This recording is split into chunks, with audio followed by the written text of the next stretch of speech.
It's so funny to me that they've had 3 attempts at rebooting this franchise into a franchise in the last 16 years and never stopped to think, what the hell are we doing?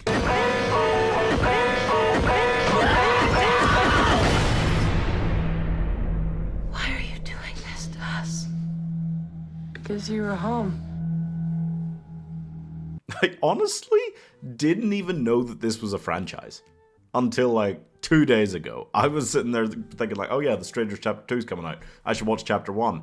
That looks really similar to that Liv Tyler film.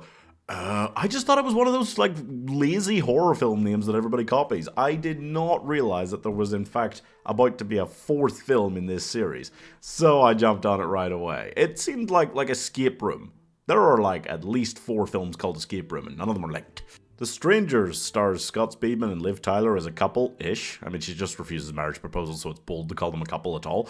As they venture up into a vacation home in the middle of the night, she speaks softly and sadly and undresses in so many scenes, like most Liv Tyler characters, and he seethes and drinks like most Scott Speedman characters. I only really know him from Underworld, yeah. Anyway, 3 masked people break in slowly and attack them, and like most home invasion films, it's really just treading water up until that happens, even with a relatively short runtime. I like a nice home invasion. It's simple, it's a safe sort of horror film where you're guaranteed to know what you're getting, and I somehow continue to like the idea after finding like so many terrible ones over the last 15 years and very few good ones. But this one, you know what? It is such a short film, I forgot how short it was. I had seen this once before and I was seriously underrating it.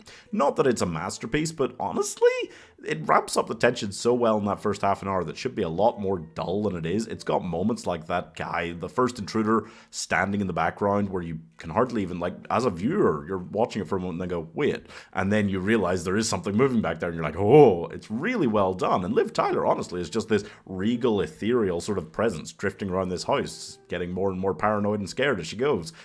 And it just works. It's just an interesting watch that I could easily watch again instead of watching the same other 10 terrible home invasion films again. They keep this thing moving, which is hard for a home invasion film. The guy leaves on an errand for a while, so you get Liv Tyler alone in the house for the real tension rising end of the first act, and that is probably the best bit of the film overall. They're also outside a lot, which helps because a home invasion film by nature is very static. They're trapped in the house, they're stuck there, these people break in, and they just stay in the house a lot of the time for the majority of the film.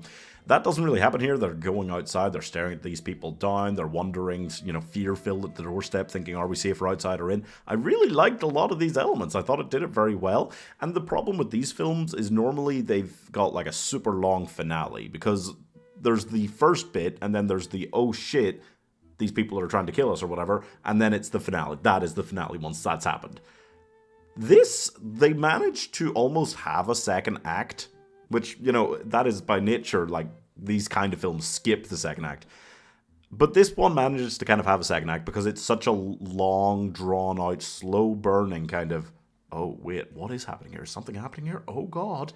Instead of just, what's up? Bang! They're in the house. Like, it's not like that.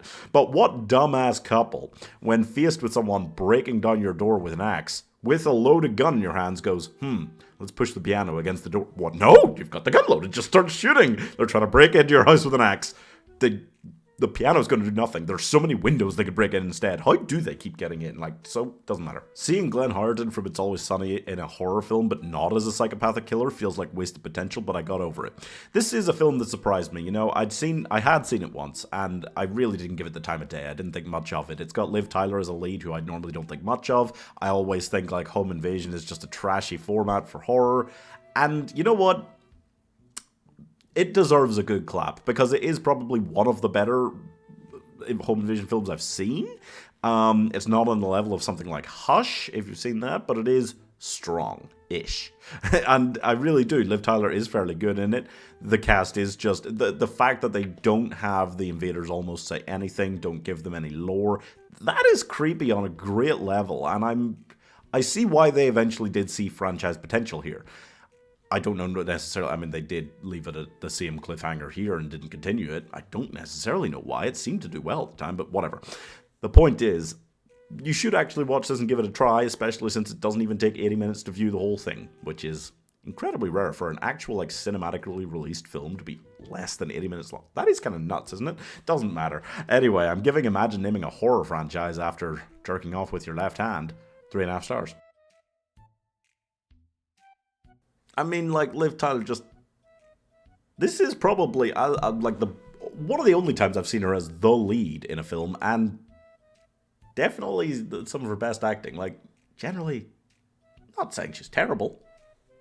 Not saying she's not terrible.